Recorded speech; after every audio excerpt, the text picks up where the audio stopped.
Olá, minhas queridas, sejam muito bem-vindas a mais um vídeo aqui no nosso canal.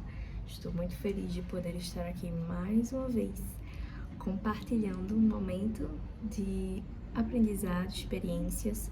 Já pega o seu cafezinho aí pra gente se deliciar aqui nessa conversa que será muito proveitosa, tenho certeza. Café com leite de coco, já provaram?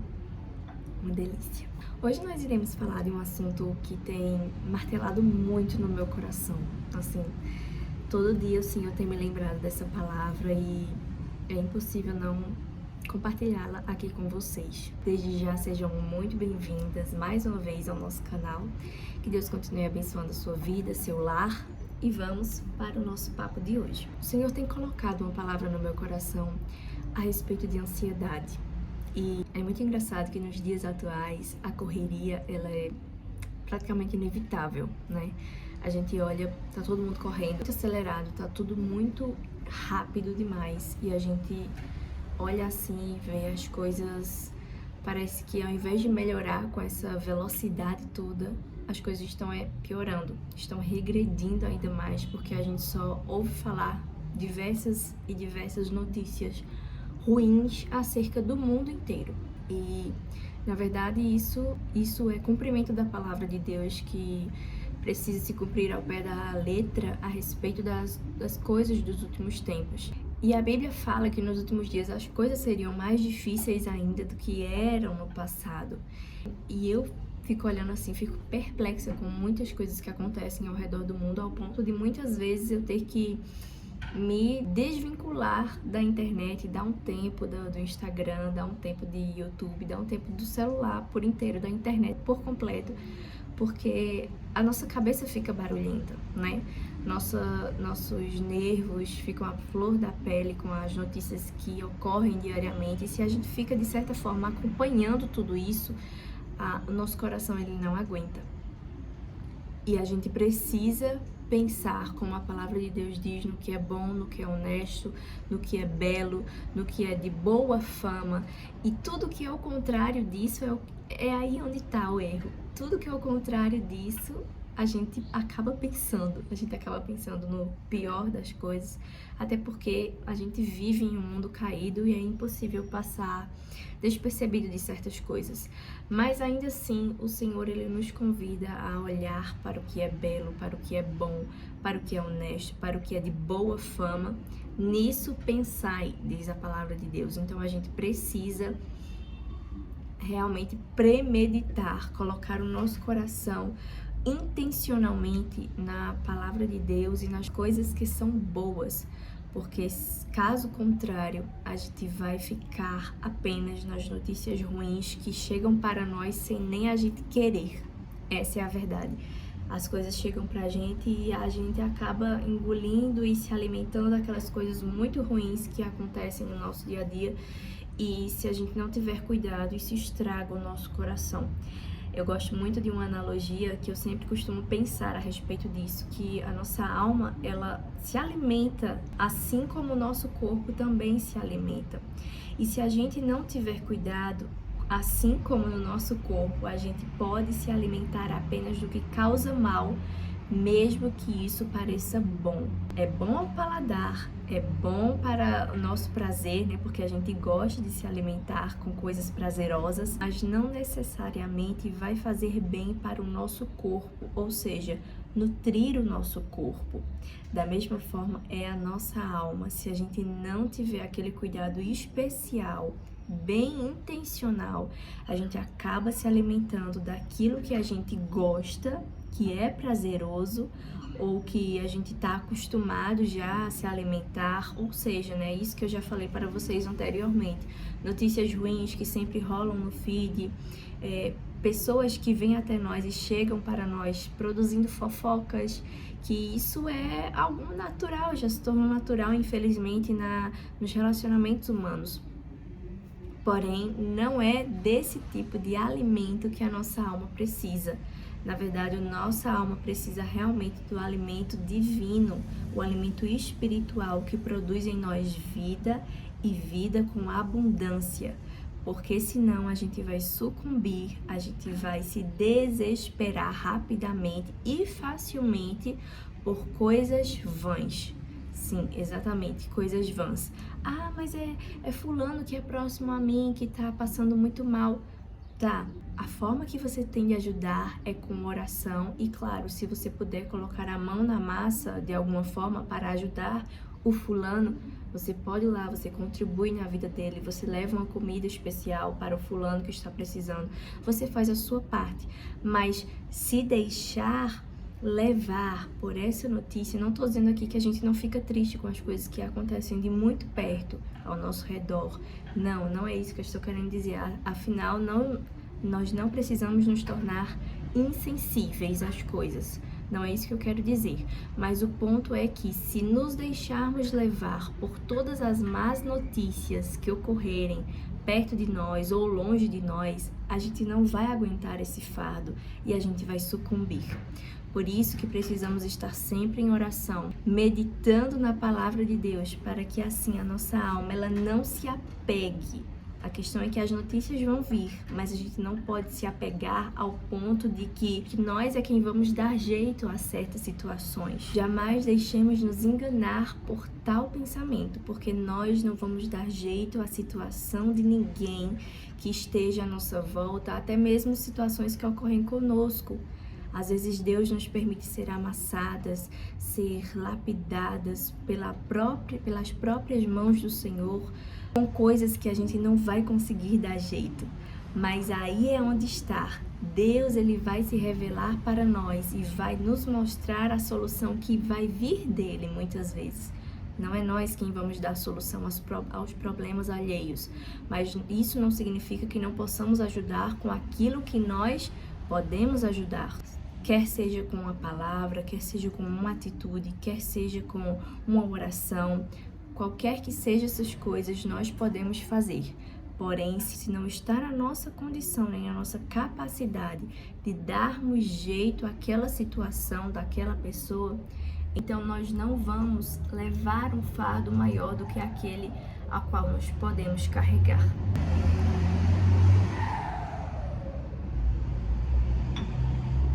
E aí, então, puxando esse gancho já da ansiedade, da correria, da vulnerabilidade que nós temos em estar sempre correndo, estar sempre em uma velocidade muito alta, quero compartilhar com você a minha experiência de que quando eu vivia em uma vida corrida e agitada como essa, que é o comum de hoje em dia, eu não me sentia bem. E eu vou explicar isso pra você. Antes de me tornar mãe, eu tinha esse desejo, eu tinha esse sonho. Não sabia que aconteceria tão rápido, porém, já estava tudo nos planos do Senhor. E se o Senhor assim quis, quem sou eu para contrariar os planos de Deus? Eu vivia nessa correria que todo mundo vive. Eu tinha um emprego comum, acordava cedo, ia para o trabalho, chegava, precisava preparar alguma coisa para comer quando já não deixava pronto antecipadamente. E era essa a rotina que eu tinha, assim como todo mundo tem hoje em dia. Porém, isso não estava me fazendo bem. E a forma que o Senhor encontrou para gritar nos meus ouvidos que essa rotina não era para mim, foi enviando uma filha, me tornando mãe, para que então eu pudesse desacelerar. Sim, exatamente. Porque eu já tinha colocado o seguinte propósito no meu coração e eu já tinha dito várias vezes ao Senhor que assim que eu engravidasse, eu não iria mais trabalhar. A partir do momento que eu ganhasse a minha bebê, eu estaria apenas servindo ao meu lar, colocando esse limite bem estabelecido para que eu pudesse me dedicar completamente à criação da minha filha no meu lar. Pois bem, dito e feito, o Senhor então apressou esse momento para que eu pudesse desacelerar, para que eu pudesse ir vivendo, mas conforme a minha capacidade de viver. Porque eu não sei se você conhece esse lado da biologia que mostra que nós mulheres não fomos feitas para os mesmos patamares que os homens. Os homens, eles, por questões hormonais, por questões biológicas mesmo, eles aguentam ir muito mais além do que nós mulheres. A vida do homem foi feita para correr perigo. A vida do homem foi feita para estar nesse patamar acima de nós. E isso não quer dizer que nós somos menores ou seremos prejudicadas por isso. Muito pelo contrário, Deus sabiamente fez cada coisa no seu devido lugar. O homem, ele tem esse senso de liderança, ele tem essa questão biológica criada mesmo por Deus para que ele vá à luta, para que ele vá à caça e para que isso não prejudique ele. Essa questão dele poder fazer o que nós não fazemos não vai prejudicar ele.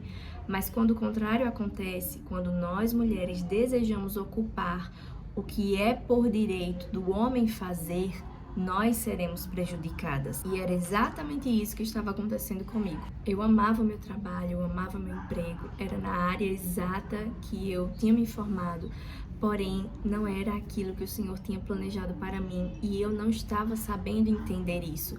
Porém, os sinais do meu corpo gritavam a toda hora, eu só não queria escutar. Os cabelos começaram a cair. Eu comecei a ficar muito cansada, muito deprimida.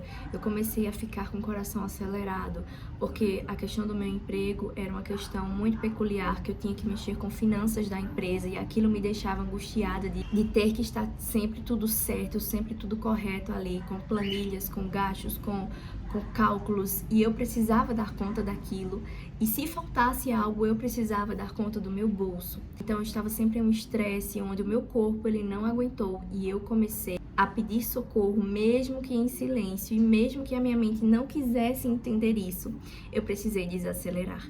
Então o Senhor foi, me mandou a minha filha, eu engravidei, passei os 9 meses trabalhando, sim, na empresa, continuei. Porém, assim que a minha filha veio ao mundo, que eu dei à luz, o Senhor ele me permitiu, então, desacelerar completamente para ficar completamente em casa, desacelerando e cuidando do bem mais precioso da minha vida, que é a minha filha, e do meu lar, do meu esposo como um todo. Não estou dizendo aqui que você tem que tomar o meu exemplo à risca, mas eu quero que você escute os sinais que o Senhor tem dado a você. Eu quero que você pause, eu quero que você silencie e que você entenda a voz de Deus assim como ela é. A voz de Deus é clara, a voz de Deus é potente, a voz de Deus é vibrante, a voz de Deus é entendível. Mas muitas vezes nós, com a nossa própria soberba, com o nosso próprio ego, com o nosso próprio orgulho, não queremos escutar a voz de Deus. E quando isso acontece, o nosso corpo grita. É como se as nossas células pedissem para a gente parar, para a gente dar ouvidos de verdade a voz máxima, que é a voz de Deus, e não seguir o nosso próprio entendimento, nem seguir a nossa própria conduta, porque senão tudo vai piorar. E aí então essa foi a forma mais clara de Deus falar para mim audivelmente para que eu pudesse desacelerar e voltar para o meu lar. E desde então eu tenho percebido como viver um dia de cada vez é tão importante, não apenas no quesito de obedecermos a palavra de Deus, porque Jesus ele falou para nós não nos preocuparmos com o dia de amanhã e sim vivermos um dia de cada vez, porque basta a cada dia o seu mal. Desde então eu tenho percebido quanto isso é importante também para o lado da emocional, espiritual e da saúde como um todo, porque são esses 3 pilares que nos sustentam aqui na Terra. Esses são os 3 pilares que nos sustentam enquanto pessoas humanas aqui na Terra. E se a gente passa desapercebido por um desses pilares, a gente tende a adoecer, a gente tende a se desequilibrar, não apenas naquele pilar em específico, mas quando um se desequilibra, todo o corpo, toda a alma tende a se desequilibrar de uma forma que a gente não consiga mais se sustentar os nossos desejos, sustentar os nossos sonhos, e parece que tudo vira de cabeça para baixo. Mas é exatamente nessa hora em que Deus ele faz questão de bradar de alguma forma para que a gente venha ouvir e entender a voz dele, ouvir e dar ouvidos. Existe uma grande diferença entre esses 2 termos. Quando a gente ouve, a gente está apenas captando a mensagem, captando o som que está sendo passado para nós. Mas quando a gente dá ouvidos, a gente parte então para agir, para fazer o que nos foi ordenado a partir daquilo que nós ouvimos. E aí é onde está o ponto-chave dessa questão. A Bíblia nos fala para vivermos um dia de cada vez, mas quem atualmente no seu círculo familiar, no seu círculo, à sua volta mesmo, onde você mora, quem está colocando isso em prática? A gente percebe que são poucas as pessoas que conseguem, de fato, colocar essa palavra em prática, porque a gente está sempre acelerado, a gente está sempre correndo, a gente está sempre buscando um meio de chegar logo amanhã e de chegar logo semana que vem, porque semana que vem eu tenho um prazo muito urgente, algo muito importante para dar conta, algo muito precioso para fazer, e tem uma data muito importante para mim no mês que vem, e a gente está sempre assim, correndo atrás do tempo, e parece que quanto mais a gente anseia por um dia específico para que ele chegue e a gente viva aquilo que a gente sonhou, parece que nada faz sentido. E isso é justamente porque nós decidimos não dar ouvido ao que a palavra de Deus nos diz. Viver um dia de cada vez, porque basta a cada dia o seu mal. O mundo está contaminado de males imprescindíveis. A gente não pode calcular o que vai acontecer daqui a pouco, mas a gente pode ter a certeza de que Deus, ele é poderoso para acalmar o nosso coração, desde que nós decidamos nos entregar de corpo, alma e espírito para Ele tomar conta de toda a nossa vida. Mesmo que as coisas saiam do nosso controle, mesmo que as coisas não ocorram como nós esperamos, como nós desejamos que elas ocorram, mesmo assim, o Senhor tem todo o controle de todas as coisas na palma das mãos dele. E existe um fato ainda mais importante nessa questão de viver um dia de cada vez. É que a palavra de Deus vai compartilhar conosco que nós não sabemos, não conhecemos, nem sonhamos quando será a vinda de Cristo. Os sinais apontam para a vinda do Senhor, que está muito próximo, a gente sabe disso. Porém, o dia e a hora exata nós não sabemos, não conhecemos sobre isso. E aí onde está o ponto-chave. É que todos os dias, quando nós acordamos, nós já precisamos estar preparados para a vinda do nosso Senhor e Salvador Jesus Cristo. E é aí onde a ficha cai. É que se todos os dias nós precisamos vivê-lo de cada vez, de uma única vez, sem vivermos apressadamente, sem querermos que o próximo dia chegue, sem querermos que as coisas passem ligeiro, que o dia acabe logo, que a noite chegue ou que amanhã chegue logo, porque eu tenho coisas muito importantes para fazerem, ou até pensarmos que o dia de hoje não vale a pena ser vivido porque não tem nada de importante acontecendo na minha vida, é um erro pensarmos dessa forma, porque todos os dias são importantes, desde que nós pensemos que a volta de Jesus pode acontecer a qualquer momento. Exatamente esse é o ponto-chave, onde a gente entende o porquê que a palavra do Senhor ela é tão importante para vivermos e apreciarmos os nossos dias, não apenas no sentido físico, não apenas porque temos coisas para fazer, não apenas porque temos papéis a serem cumpridos na sociedade, mas principalmente porque somos filhas de Deus. E sendo filhas de Deus, estamos aguardando o Senhor vir para nos buscar e levar para o céu com Ele, nesse acontecimento lindo chamado arrebatamento, e que, portanto, precisamos estar preparadas. Não podemos medir esforço para fazer e para dar o nosso melhor enquanto estivermos aqui em vida, dia após dia, mesmo que os dias não pareçam tão importantes, assim como é para uma mãe que vive o seu cotidiano silenciosamente na sua casa, quando decide abandonar todas as coisas lá fora para viver completamente aconchegada dentro do seu lar, colocando as coisas em ordem, fazendo com que os relacionamentos cresçam e frutifiquem dentro do seu lar.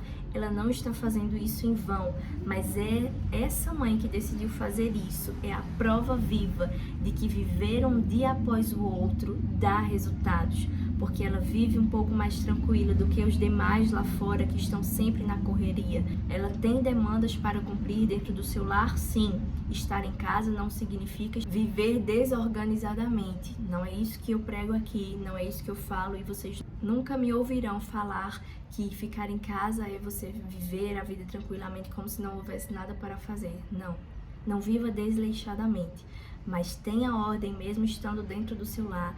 tenha motivos para levantar, tenha uma organização prévia, viva o seu dia intensamente como ao Senhor, mesmo que dentro do seu lar, fazendo as coisas básicas e simples do seu dia a dia, e ainda assim você vai estar adorando e vivendo exclusivamente para Deus, que te criou, que te formou, que sabe exatamente o que está acontecendo dentro do seu coração e mesmo dentro do seu lar. Ele fala com você, ele brada, e a gente pode ouvir Deus falar conosco, porque a gente decidiu escolher, decidiu parar a nossa correria lá fora e viver dentro do nosso lar de uma forma leve e mais tranquila. Mesmo assim, nós possuímos algo muito excelente nas nossas mãos para darmos conta, porque vamos dar conta dos nossos filhos para Deus, da forma que os criamos, da forma que levamos os nossos dias, da forma que nós nos organizamos, sem deixar brechas de tempo para que Satanás não venha operar em nossos lares nem em nossas vidas.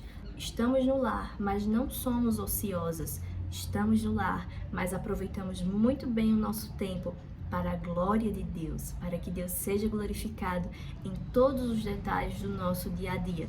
E para que assim, algumas de nós possamos então aprender a viver um dia de cada vez, como nos ordena a palavra, porque basta a cada dia o seu mal. E dessa forma a gente aprende a contemplar as coisas belas que o Senhor faz e nos proporciona no dia a dia, coisas que nós não conseguiríamos fazer se estivéssemos na correria lá fora diariamente. E é exatamente assim que nós precisamos viver os nossos dias, para que o Senhor ele seja glorificado em todos os aspectos e que não venhamos deixar a desejar em nossos papéis, mesmo que estejamos dentro do nosso lar. Os discípulos, eles entenderam ao pé da letra essa mensagem de que Cristo foi para os céus, porque os discípulos viram Jesus morrer, Jesus ressuscitar, Jesus passar alguns dias com eles, ainda na terra, enquanto vivo, e foi trasladado, foi assunto aos céus, foi elevado aos céus. Os discípulos viram isso e desde então ficaram com a promessa de Cristo ardendo nos corações. Quando é que Jesus vem? Quando é que Jesus vem? Quando é que Jesus vem de novo para a gente estar junto dele? Essa era a promessa que eles tinham dentro do coração deles. Isso era o que fazia com que a vida deles funcionasse, literalmente, ao ponto de que a palavra nos diz que eles compartilhavam os bens uns com os outros, sem esperar nada em troca, porque eles sabiam que Jesus viria, voltaria a qualquer momento. Gente, desculpa o passarinho, eu tenho uma calopsita aqui que não para quieta. Ao ponto deles entenderem que eles não tinham nada aqui na terra que pudessem se apropriar para fins exclusivamente deles, e ao ponto deles repartirem as coisas uns com os outros. A Bíblia nos diz que eles tinham tudo em comum, nada era só exclusivamente meu, porque tudo era compartilhado, porque eles não tinham amor aos bens terrenos. Isso fazia com que o coração deles estivesse exclusivamente aplicado às coisas espirituais. Era ganhando almas, era libertando cativos, era curando enfermos. Eles se aplicavam completamente às coisas espirituais, porque eles sabiam: hoje eu não tenho nada além de esperar Jesus. E esperando Jesus, eu faço a minha parte para que o reino de Deus avance, para que o reino de Deus seja alcançado por várias pessoas, para que as pessoas entendam que Jesus vai voltar e eles precisam também estar salvos. E isso fazia com que eles se movimentassem. Essa era a vida que eles tinham. E nós, como estamos gastando a nossa vida? Essa correria que nós temos não fará sentido nenhum quando Jesus voltar, porque tudo vai ficar para trás. O dinheiro que nós ganhamos com essa correria toda não vai fazer sentido nenhum quando Jesus voltar, porque tudo isso vai ficar para trás. O que vai importar são as vidas que receberam a Cristo. Essa é a mensagem que eu deixo para você hoje neste vídeo. Que Deus abençoe a sua vida, compartilhe essa mensagem com quem precisa ouvir e lembre-se sempre: a nossa vida não tem sentido algum se Jesus não estiver nela. Nossa casa não tem sentido nenhum se Jesus não fizer parte dela. Nossa família não vai ter sentido nenhum se Jesus não estiver no centro dela. Jesus é o centro da nossa vida, dos nossos dias. Jesus é o centro do nosso coração. E isso muda a nossa história completamente. Deus abençoe a sua vida. Até o próximo vídeo, se o Senhor assim nos permitir.